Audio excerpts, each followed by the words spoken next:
Well, hello and welcome to Daily Politics on Trust TV. On this program, we discuss, unpack issues around politics, policy and governance.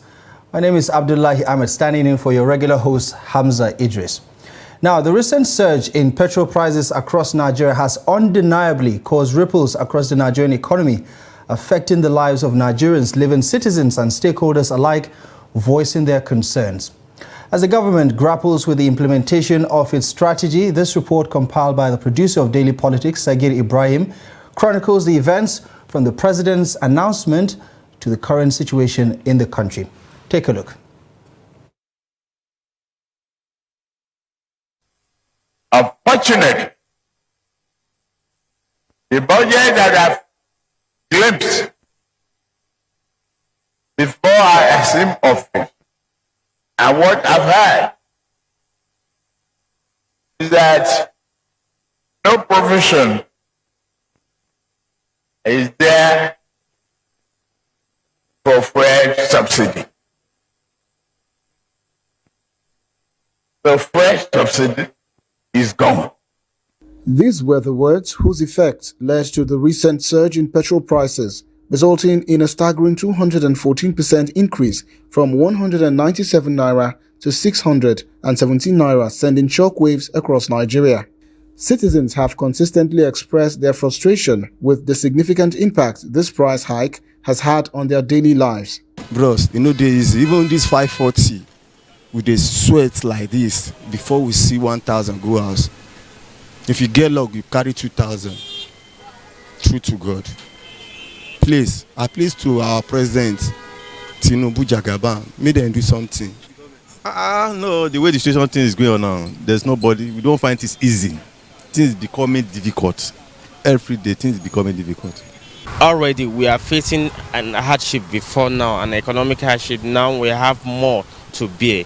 Had I known, I wouldn't have come out with my own vehicle as well. Because buying fuel for 617, it's just so absurd. The 500 and something that they've given, people are suffering and they are trying to increase more. I mean, it's so ridiculous. Okay, so I'm not so happy. That's why I just want to come and fill my tank. For how long will you use it? Less than some days, it will just finish. Amidst the uproar, the civil society and other stakeholders have also been relentless in voicing their discontent with the government's implementation strategy. At the end of the day, if you come up with a solution that is not people-centric, people have not made input into it, we'll just be going round and round and doing things as usual. This time we need evidence-based solutions, we need people input, we need inclusivity, and let's like, for instance, a lot of people think that this thing affects only people at the community level. Yesterday, the meeting we had with civil society, we had one of the women who came out to say that in Abuja, because of 500 naira, children are not able to go to school because their parents are not able to give them 500 naira. My suggestion is that we can move forward. But moving forward would require us establishing clearly that the same systems or the same systemic and endemic corruption and inefficiency that subsidy administration was subjected to will not happen now. So what sort of confidence can the government give to Nigerians that yes, we are cleaning up the room to ensure that going forward, whatever is saved from the subsidy removal can be properly applied or properly utilized? How has it affected the community of persons with disabilities? In fact, persons with disabilities has the most hit when it comes to the issues of this first subsidy removal, because when you talk about the poorest of the poor, persons with disabilities are just the poorest of the poor. And when you look at the issue of transportation, persons with disabilities don't really have that opportunity to make use of the cheapest means of transportation, because most of the buses are not meant to have, most of the ones we have in Nigeria don't really have those accessibility features that will make it easy for persons with disabilities to actually use them. And that has actually put them in a very more difficult situation. As tensions rise, the organized labor is also issuing strong warnings, threatening to take to the streets and shut down the formal sector unless the government takes urgent measures to alleviate the hardships faced by citizens due to this policy. Meanwhile, As a 28-man ministerial list awaits screening by the National Assembly, speculations arise about whether these ministers will be capable of fulfilling the promises of the Renewed Hope agenda championed by President Bola Tinubu and the All Progressives Congress. Sagir Ibrahim, reporting for Trust TV. Now, talking about those ministers, will the nominated ministers be capable of fulfilling President Bola Tinubu and the APC's promise of delivering renewed hope agenda to Nigeria and Nigerians? Tonight's conversation will center around this particular topic, and I'm joined by our very own Kehinde Amodu. He is the State House correspondent and our in-house analyst here on Trust TV to help us unpack and give insightful viewpoints with regards to what awaits Nigerians as far as the formation of the Federal Executive Council is concerned. Mr. Kehinde, good evening. Thank you very much for coming on the program. Thank you for having me. Good to see you too. Okay, we're going to take a quick break. We'll be back to unpack and double down on this conversation. Join us again.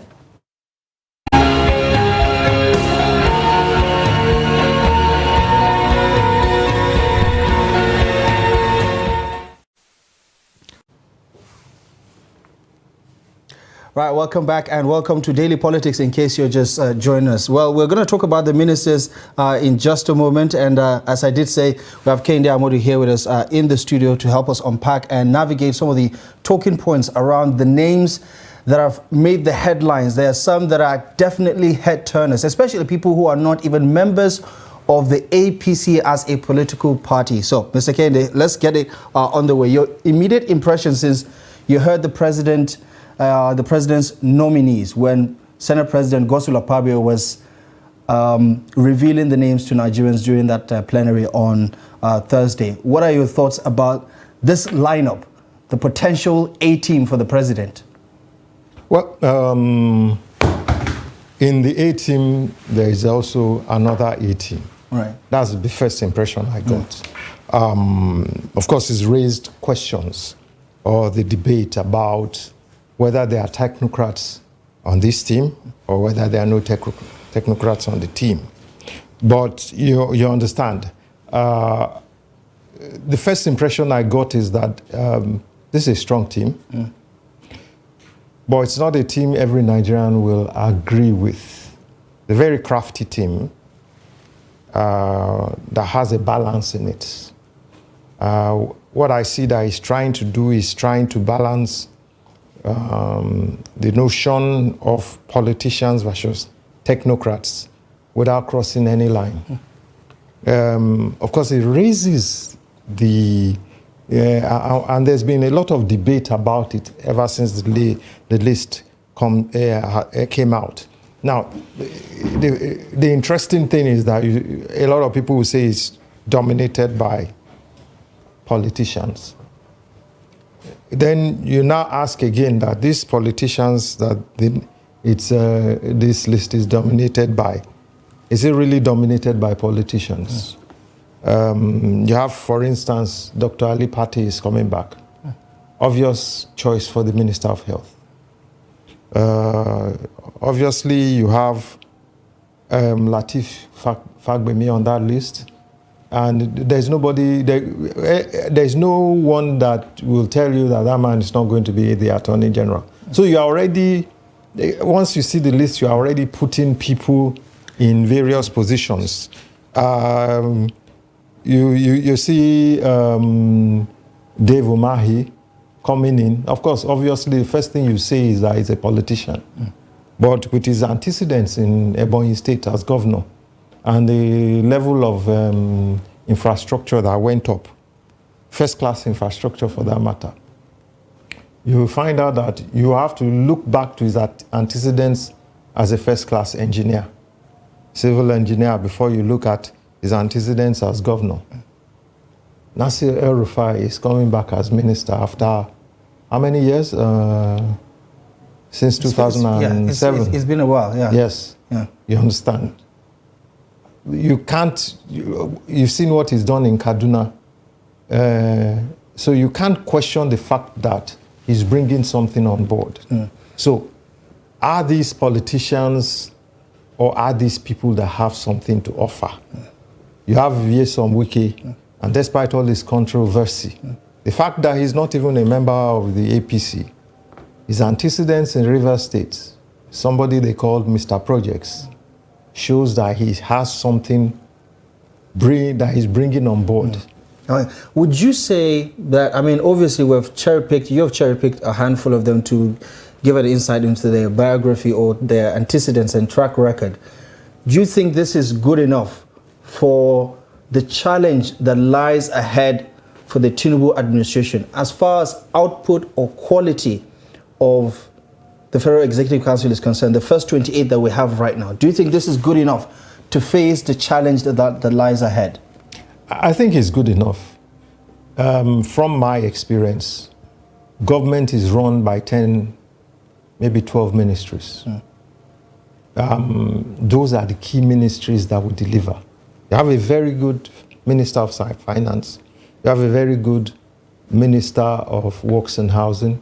You have a very good Attorney General of the Federation. Health, education. Then you know that we're about doing something.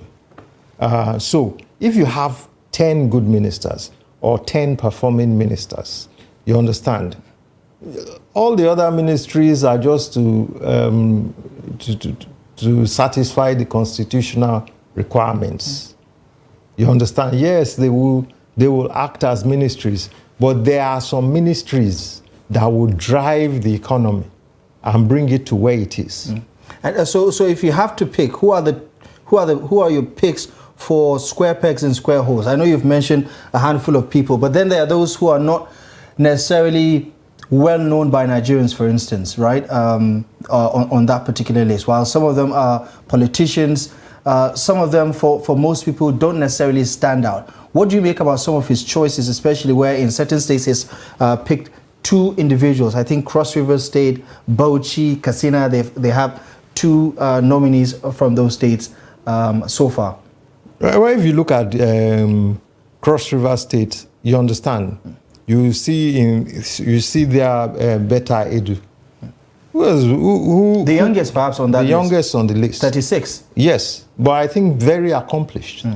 Because if you look at what she did in Cross River State as first Director General of the Primary Healthcare Development Agency, and then later, I think, as Commissioner of Health. You know, these are things that are not open to national discourse. Right. But these are things. This is a person that has performed there. So I don't know where all the ministers are going. What we've just seen is the names. Of course, bringing out another debate as to why the ministries were not attached to names. And so they have their explanation why they didn't attach ministries to names. But I think we have a clearer picture when the ministers are cleared and then you fit them in their portfolios. Okay. To our viewers, just a quick reminder, it's time for you to pretty much join the conversation if you can, because we are talking about the nominated ministers by President Bola Ahmed Tinubu. And of course, it has divided opinions. There are some people who are just displeased that some of these governors have found their way back into government yet again. But obviously, the president has made his choice, and it remains to be seen where they will fit in as far as his renewed hope agenda is concerned. Our phone lines are open. Simply give us a call to the number on your TV screen. Send us a text message if you want to reach out and weigh in on the conversation via WhatsApp or SMS.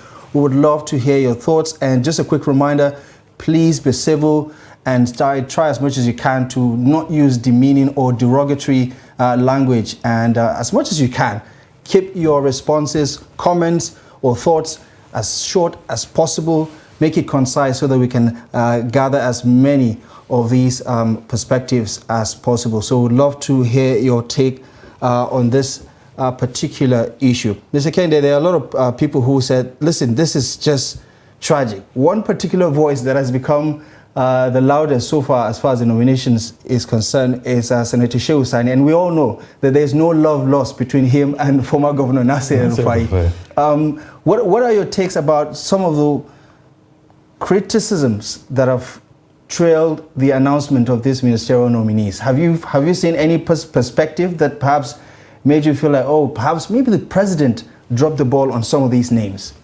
Yeah. He knows what he wants. What I can say is that we all have perspectives. I think, or I felt immediately I saw the list that there are too many ex-governors on the list. Right now, there are just 4. There are just 4. Okay. We have Usman from Yola join us via phone. Usman, good evening, and thank you very much for joining us on Daily Politics. Good evening, my friend Abdullah Ahmed. Good evening. I'm calling from Yola. Thank you very much. Right. Thank you. It's good to hear from you. Go ahead. What is your take on the nominees by President Bola Ahmed Tinubu for his ministership positions? Well, in a nutshell, the combination of the minister is between the encircling of all people and a new people. What I mean by all people, what are these governors going to do again? Everybody was a governor, and everybody knows that citizens. Even how will you imagine that if there are some capable hands, not only necessarily because somebody is a governor, you are just appointed as a minister. To give others the leadway, they will to make a point. That is what I disagree with the list. Right. Okay. These four governors that are on that list, they ought not to be on that list. Honestly, Abdullah, thank you and God bless you. Thank you. All right, thank you and take care. And for someone who is calling from Yola and from Adamawa State, to be precise, I was surprised he didn't say there's nobody from Adamawa on the list at the moment. But then again, this is re-echoing the thoughts of many who feel like the governors should stay away from this particular administration. But understand politics. Right. Understand politics. The man ran for president. There are some people that gave him their full support from day one.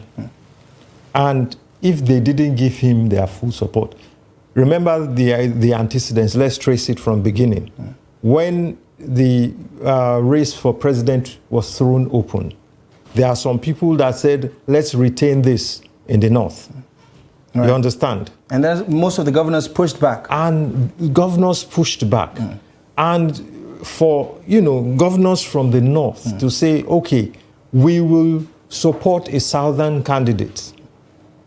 So politics is given. And you don't think this compromises the quality of the people coming in, right? See, let me say, in politics, you keep your friends close. That's what government is all about. You don't keep your enemies closer. Yeah, well, if you do, if you keep your enemies closer, right, your friends must form the inner circle, the protective inner circle around you. Or else, you understand? Because there are going to be tougher times that will come ahead. You understand? Yeah. Okay. And it's this same circle of friends. Okay. Let's get some outside perspective. Nazir from Kebbi is joining us this evening. Nazir, good evening, and thank you very much for joining us. What are your thoughts? Good evening. Good evening. How is it? Everything is fine, Nazir. How are you doing? What are your thoughts about this conversation? Yeah, concerning the ministerial list, despite all the efforts our governor has played during the campaign, all this and that, all those things, but we have not seen his name on the list. Though it's politics, but since from the primary election, all those things, we have been putting almost a lot of effort. But it's very quite unfortunate to see him out of the list, out of this list. So, is that the only concern you have about the list so far? Because nobody from Kebbi has been nominated, and there are some other states also that have not yet been nominated. I think he still has to fill the constitutional quota for it. So there's a very good chance that the man you're hoping to see might appear in the list. We are hoping so. We are hoping so too. But the ones on the list so far are very, very credible people that we can trust and we can laugh at home and say that these people will work for this nation, that are ready to serve for this nation. Okay. To be honest, we are very good with them. But it is very unfortunate for us to see our government out of this list. Okay. Nazir, appreciate the sentiment, and thank you for calling. You. So you see, right. you see. Right. Thank you. It's a perspective thing. Yes, it's a perspective thing. But so you see. I was surprised myself because I thought the name of the former governor Atiku Bagudu would be number one on the list, because these are guys that showed support. Yeah, but this is unprecedented, isn't it? To a certain extent, mostly when you get the list, you get every name at a go. No. Has this ever happened before? No, it has happened before. Right. You understand? Yeah. But normally what you see is that all the 36 states are reflected be reflected. Then there is also now the cycle to, that's constitutional. Then there's also now the cycle to appoint 6 more ministers according to geopolitical zones. Right. You understand? We will now make the list up to maybe 42. Right, okay, let's talk to somebody from Kaduna. Zubairu is calling from Zaria. Zubairu, good evening. Thank you very much for joining us. Hello, good evening. Thank you very much, Zubairu, for calling. Your thoughts on the ministerial list, and I don't know if you share the thoughts of Senator Shehu Sani, who thinks that Kaduna State did not get a good representative in the former governor, Nasir Rufai. What are your thoughts about that? I think that's a personal opinion of Sani, but my concern is too early to judge the ministerial list. So I think we should wait and see how he will distribute the. Right. And what else about the combination of the names on that list impresses you? And the combination is very good. And I think this will give us a chance to see how his plans will work. Okay. Zubairu, thank you very much for calling. I appreciate your thoughts on this one. When you look at basically what many Nigerians are talking about, the old names that are coming back into the administration, for instance, I mean, the 4 governors have upset some people, but largely a lot of people are saying if this is what it would take for the Tinubu administration to truly deliver on their campaign promises, then so be it. Do you think at the end of the day, the politics of it doesn't matter, especially when you have people who are not members of the APC, for instance, joining this team? If they don't share his vision politically, how is it going to work? When you talk about sharing vision politically, I hope you know that in the Nigerian political system, there is no ideology. Politicians are all on the same side. There is no difference between APC and PDP or SDP? There is no ideology. Right. We will get there eventually. We have departed from the early days of politics in which there was ideology, in which a UPN and an NPN would not share the same vision. But you see, ever since government started talking about governments of national unity, politicians all belong on the same page. When Obasanjo came in, and the initial time, that 1999, he instituted a government of national unity. This is what comes out of it. Because when he instituted the government of national unity, you found out that all the people from other parties that joined this government eventually all became members of PDP, right, one after the other, right, except the late Bola Ige, who died on duty. You understand? So, this whole idea of this is government. Government, leave the politics out of it. Right. It's about delivering the results. And to deliver the results, you must have your game plan, and the game plan must fit in to federal government's or to the president's game plan of what he wants to deliver. Okay. We have a message on WhatsApp, I believe, so let's quickly take a look at that. This one says, I'm presently watching you. Well, thank you very much for stating the obvious. We appreciate you for watching. And he says he's gaining a lot from watching the station. In case of talking about the ministers list, Tinubu has his reasons for bringing up this particular list. So appreciate you for your take on this one. Keep those messages coming in via text and SMS. And if you can spare to make a call, we'd love to get your thoughts on this talking point as far as the ministerial list of President Bola Ahmed Tinubu is concerned.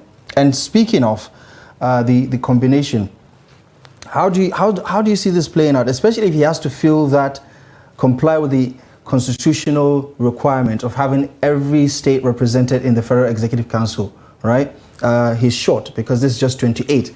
And as far as federal ministers are concerned, we don't have more than 28 right now. So clearly, we might see a lot of people serve as Minister of State. And most recently, during the valedictory session before the Buhari administration came to an end, you have several state ministers who are saying, listen, it was just one of those redundant positions where there is very little to actually do. But before I get your thoughts, we have Jibrin from Bauchi calling in. Jibrin, good evening. Thank you very much for joining us. Thank you, sir. Right, go ahead, Jibrin. What are your thoughts about the nominees and what they might likely bring to the table? Yeah, I believe I just called to say I have confidence with the nominees. 100% confidence. I don't know all of them, but I know some, especially the Professor Alipati from Banchi. Yeah. You're happy about his nomination? He's coming back to government? Yes, sir. We have 2 people from Banchi, sir. Yeah. A lot of people think that that's not fair, but I understand. As someone from Bauchi, you really like that, don't you?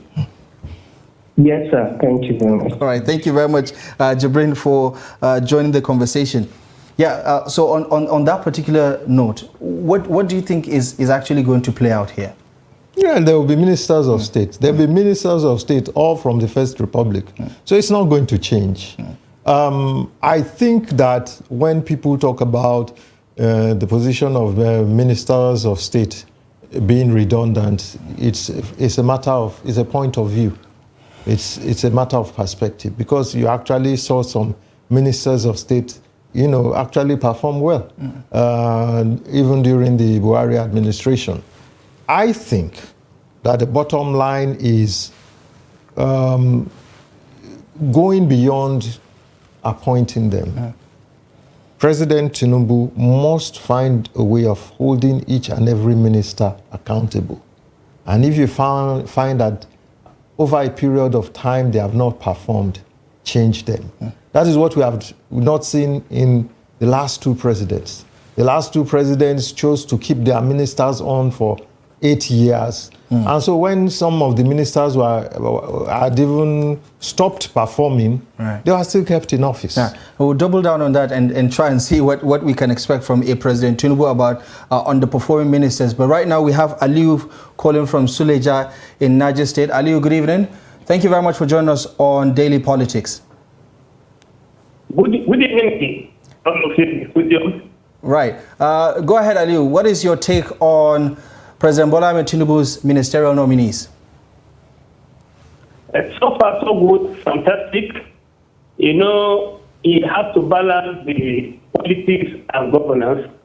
And the governance, that is where the stakeholders come in. And I can see that some of the nominees in the list, Mr. President is trying to focus on small and medium enterprises, health, economic reform, tourism, digital reform, and digital communication. I also see that Mr. President is also interested in road and housing, road infrastructure and housing. I believe that the kind of people that they are bringing, definitely, if you monitor them, that way there will be the necessary reform that Nigerians are yearning for. Right. Okay, Ali. You have a Mohammed Idris from Niger State. Do you think that's a good representative for you?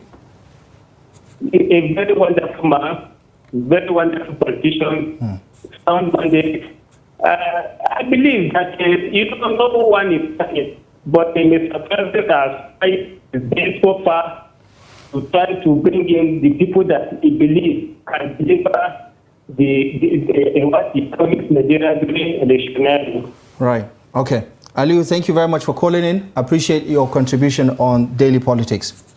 Right. Just a quick reminder to our viewers, those of you who are willing to take the option of SMS or WhatsApp, please feel free to include your name, because we would like to know who is responsible for sending us those text messages, your name and your location via WhatsApp or SMS. Speaking of what we're just talking about right now, we have certain leaders, for instance, who, for one reason or the other, are complacent about being very hard about their ministers or people who represent them, right? What kind of president do you think President Tinubu is going to be, especially with some of these characters who are somewhat larger than life in a sense, right? They could be very vocal. They are disruptive in nature. You talk about El-Rufai, you talk about Nyesom Wike. How do you think people like this would work with a President Bola Ahmed Tinubu? Will there be some sort of clash of ego, and do we see him really coming down with the hammer if any minister is underperforming? I think the bottom line to realize is that ultimately the president holds the final say. He has the final say as at appointment of ministers or the running of the ministerial duties. Even if they were vocal and everything, they are vocal then because they were chief executive officers of their states. Now they have to answer to this person. Now they have to answer to this person. And if they can't work together, I see President Tinubu as a person that will tell them to take a walk if they cannot cope or if they cannot work with him. So that's very clear. You see that he's even after he left government, that's the Lagos state government, he's been decisive in shaping the politics of Lagos. Right. And I don't think that will change now that he has become You talked president. about some of the people that could be obvious square pegs in square holes. We didn't talk about Dele Alaki, who is currently the president's special advisor. Is it safe to say that he's likely going to be the next Minister of Information and Culture, for instance, for this administration? I don't know how that's going to play out. Right. Because and these are some of the things that Easter eggs that people have not noticed. Yeah. Presently, he's the special advisor on special duties, communications and strategy. Yeah. Now, that's a presidential appointment. Also, there are ministerial appointments for special duties and ministerial appointments for communications and information. So the question obviously to ask is, will he run two officers as a special advisor and as a minister? Or will he drop the special advisor position and become a minister? We saw that in the past with Goodluck, for instance, Goodluck Jonathan, when Ngozi Okonjo-Iweala was coordinating minister for the economy. We saw that with Raji Fashola under the Buhari administration, managing works, housing, and that proved to be a very difficult thing to do. Do you think President Tinubu will unbundle some of these ministries so that you have several individuals manning them? Well, that's obviously will be the reality. You know, but in Dele Alaki's case, you understand, he already has a presidential appointment. We keeps him close to the president. Right.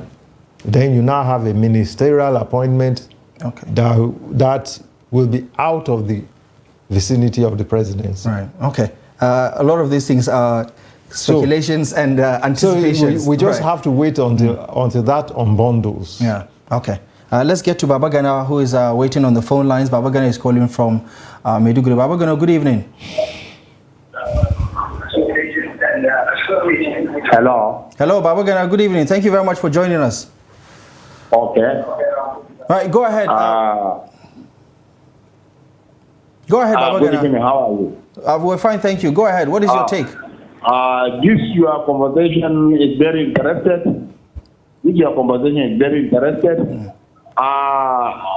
My suggestion or what I will say now is that we are waiting. Hello, go ahead, Baba Gana. Go ahead. We are expecting so much from this administration in terms of all these ministers, and some of them are very trustworthy people.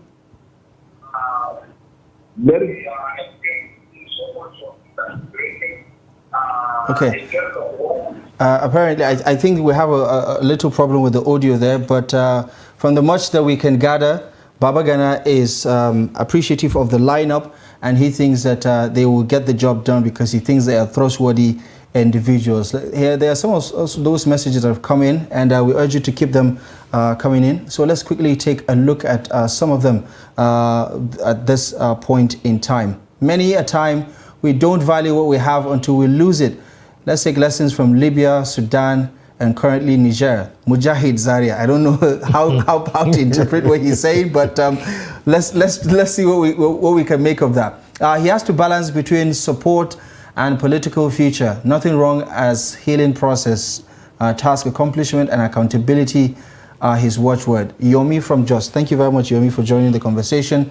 Mr. President has done well in bringing out these people as his ministers. I wish him success, and I wish you had sent in your name and your location. But thank you very much for joining the conversation also. It's safe to say that for most Nigerians, right, it's really not about who is on the list. It's about what the country is going through right now, and for people to get the job done. Exactly. Do you think that in itself creates a layer of pressure for these individuals to realize that, listen, away from the politics of the conversation, Nigeria is going through a lot right now, and Nigerians more so are going through a lot right now, and the president needs to make sure that the renewed hope agenda is not just an expression, but it is something that Nigerians can relate. Do you feel like these people can embody the president's agenda and make this a reality? Well, in unbundling or interrogating these issues, you hit the nail right on the head. Nigerians are not interested about names right now. What Nigerians are interested in is how to exit this current hardship. And if these people are going to help in exiting the current hardship, so be it. So be it. Right. I think as a window, the president has 6 months to impress Nigerians. You don't feel like he's running out of time? I think like he's running out of time. No, he has 6 months. Right now, he can continue to stall, can continue to appeal. You understand? You know, this is what government does. They run around, they appeal. The president, for instance, will make a national broadcast. Right. You understand? Okay. Either tomorrow or Sunday, you understand? Which will, of course, still appeal to Nigerians to wait for him, to have patience with his government. But in 6 months' time, all these appeals will mean nothing to Nigerians. Exactly. At least we're getting the scoop from the State House correspondent about all of these things that will happen. Ndao from Niger State is standing by via phone. Ndao, good evening. Thank you very much for coming on the program. Yeah, good evening. My name is Mohammed Ndao from Niger State. Good to have you join us on the program. What is your take about the ministerial list and what lies ahead for Nigerians? So this is what we are waiting for almost 2 months now. And I hope, let me say, example of Niger State, the Kakakino pay, that's the Mohammed Idris that President choose as part of the senatorial, the federal list, is take a good step because Idris Malagi, as we are calling it in Niger State, is a grassroots politician. He's successfully an entrepreneur. So as we see it now, we see that the president has taken a good shape for Nigeria and Nigerians. Thank you very much. Thank you very much, Mohammed Ndao, for calling on the program. I appreciate your take. So far, nothing critical as far as the nominees list is concerned.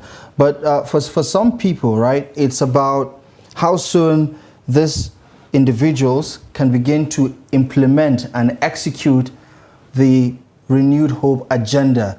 And as far as you're concerned, do you think them as individuals domesticating what the president is trying to do would become evident, especially when you're dealing with former governors, for instance, who may or may not have any sort of political ambition going forward, or perhaps would be looking to make an impression on not just the administration, but on Nigerians, especially as we roll down the years?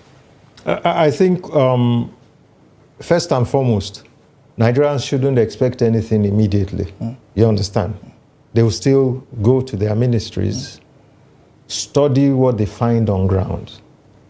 Then, as far as what the president's agenda is, or his plan is, they will now try to domesticate the president's grand plan into individual ministerial plans. This will take some time. So talking about immediately, no. Maybe you have like 2 months before you start seeing results from there. You understand? Yeah. Well, of course, there'll be programs in the short run. There'll be programs in the medium run.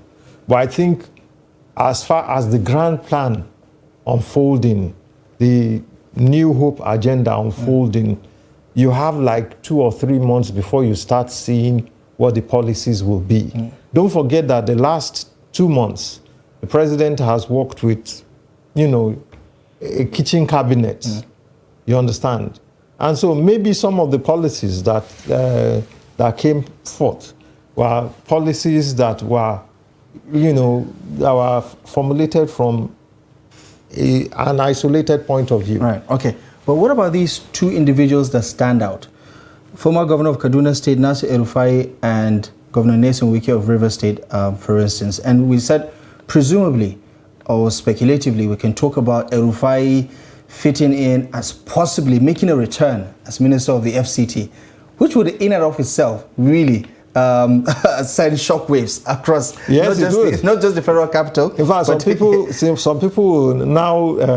some people voluntarily pack and go to right. I go to neighboring Nasarawa State and Niger State, because you know that, of course, if he becomes Minister of FCT, standards will be enforced. Right. And those standards, the enforcement of standards, are what we have not seen in the past. Not to serve as an endorsement, but I think a lot of people would welcome that kind of development. Yeah. We're talking about what he has done in the past. We don't know if he's going to come back and as the same person. Person. It remains to be seen. Emmanuel is joining us from Kaduna this evening. Emmanuel, good evening. Thank you very much for joining us on Politics, and we appreciate the patience. Yeah, good evening. How's everything? Fine, thank you. We were just talking about your former governor being one of the nominees. What is your take about the list, Emmanuel? Honestly, that is one of the issues behind Shehu Sani of what he actually said. Because the president of RFI in that presidential is going to form a serious cabal and that will destroy the government of Tinubu. That is just a major problem. If I were Tinubu, I wouldn't even appoint him in that place. Right. So why do you say that? Is it because of his politics or what? Because for his antecedent has shown now he has series of issues. It is RFI that you know. They have been having issues. You've been loyal to you. After you leave the government, you turn you upside down. So I'm behind Shehu Sani of his comment that he's disappointed of seeing even people like RFI in that list. Okay. What else what notes do you have about others? I mean, RFI is one. There are 27 others. Are you impressed about their selection or nomination? Yes, even the selection of Wike is not supposed to be on that list. All right. There are many people why do you say that they can appoint, not necessarily Wike. Why do you say that? You think Wike is not a good addition for him? He has not much different with RFI.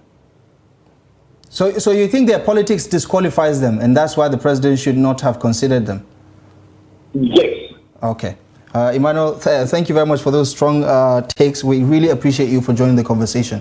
Thank you. You're welcome. All right. That may be a concern, especially going in, because we understand that sometimes when people are in the government, they could be nursing certain political ambitions and things like that.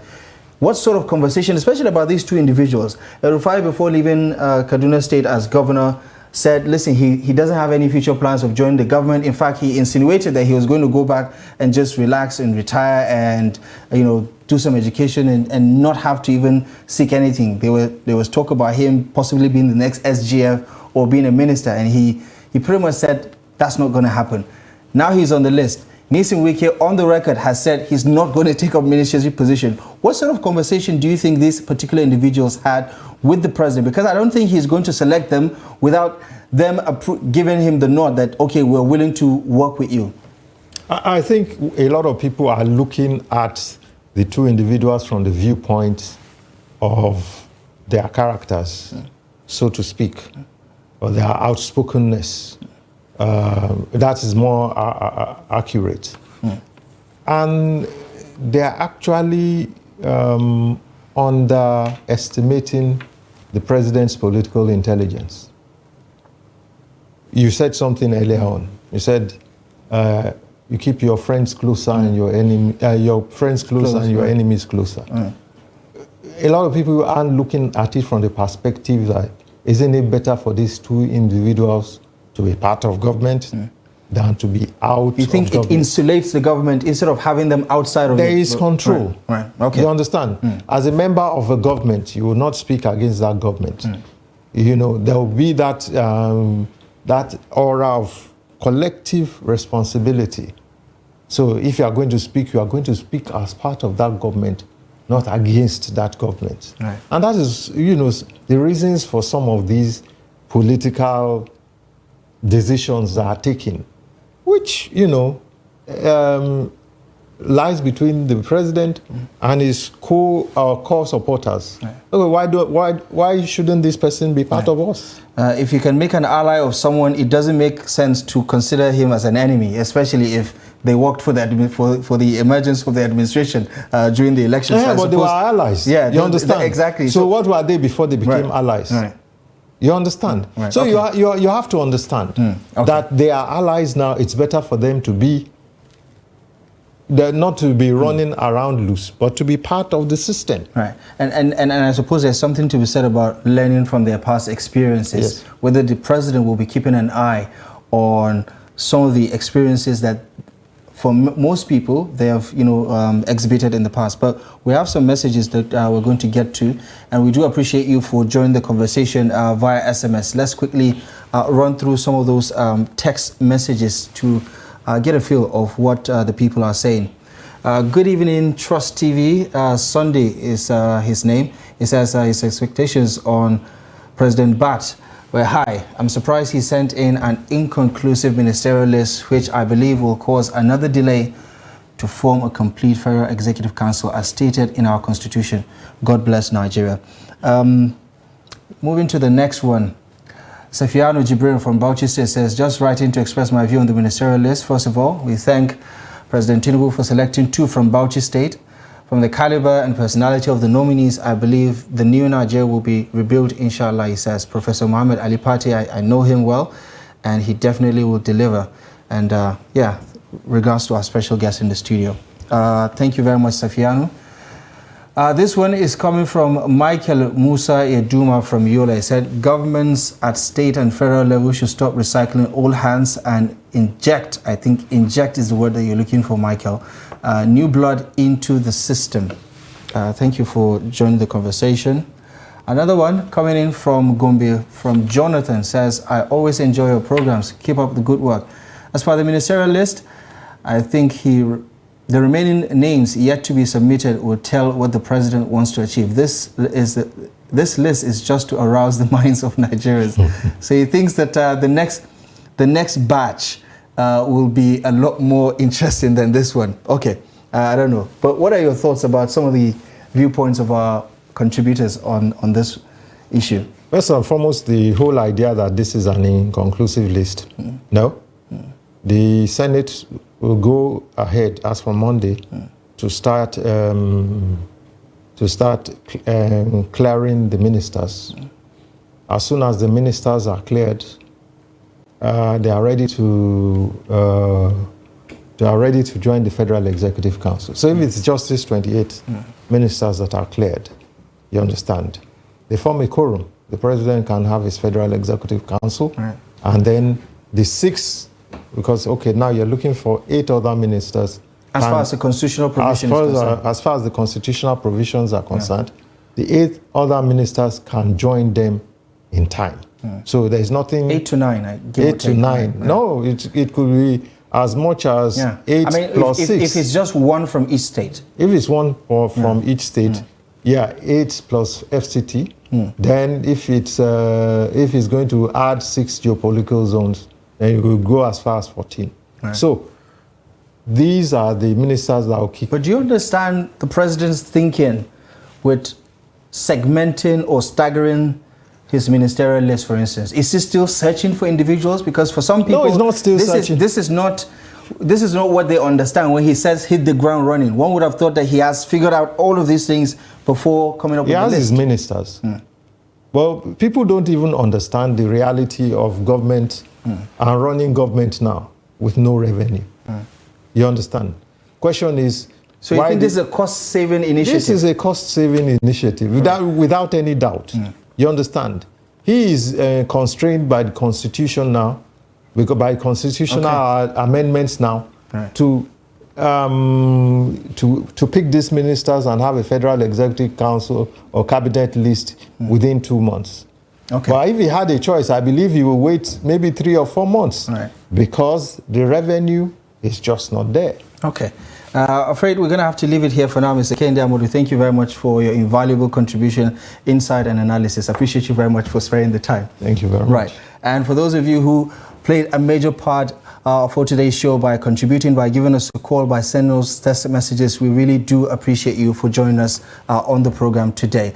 Feel free to stay in touch by following us across our social media platforms for more content. Remember, Daily Politics comes to you live, and it airs Mondays to Fridays. And of course, you can also follow up with some of those contents on our social media page. My name is Abdullahi Ahmed, signing in for your regular host. Appreciating you for your time and company. We will see you next time. Good evening.